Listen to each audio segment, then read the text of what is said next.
Before the actual video starts, I'd like to say I don't like showing my face on camera, so I'm gonna put Baldurs Gate 3 up there, my playthrough, because I like the game and I don't know what else to put. I suck at Subway Surfers, so we're gonna stick with this.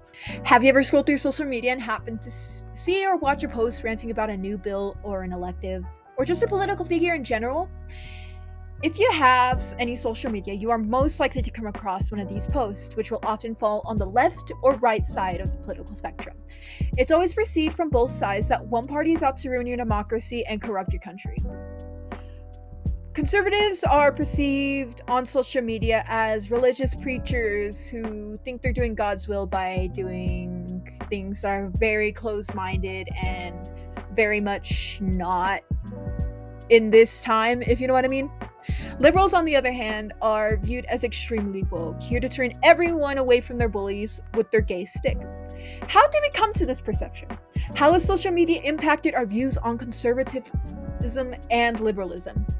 What will the future look like if we keep going down this path of viewing liberals and conservatives in this way?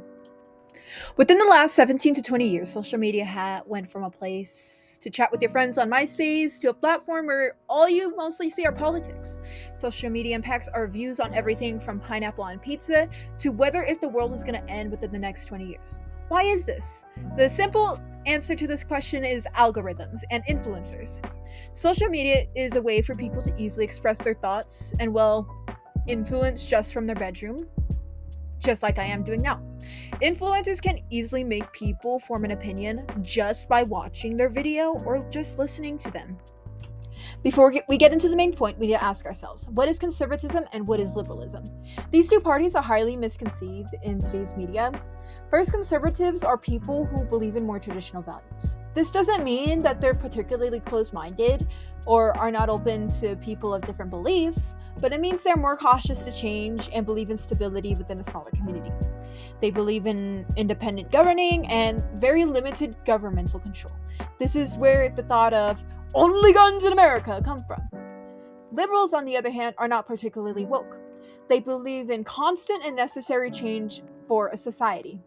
They believe the government should be more involved, particularly in social issues within our country.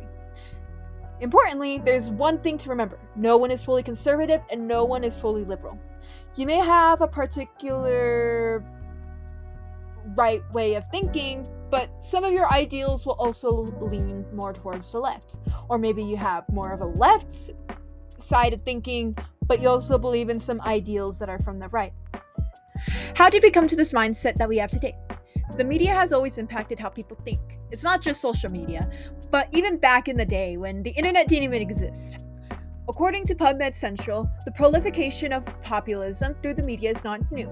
Historically in Europe, the populist radical right parties and actors have been using media like TV, radio, and the print press as platforms for their message since World War II.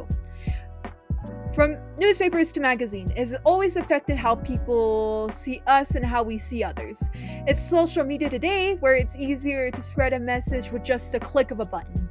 This is because almost everyone is on social media and everyone is vulnerable to what they see and opinions that are formed. All we need is a catchy headline and a cool picture and people are hooked. It's like Neanderthals discovering fire, but now it's with a screen. It's how it's always been, especially within the newspapers. It's not just having a great hook or a cool picture that get people locked in on what you want to say, but it's people like you and me who try to convince people to think like them.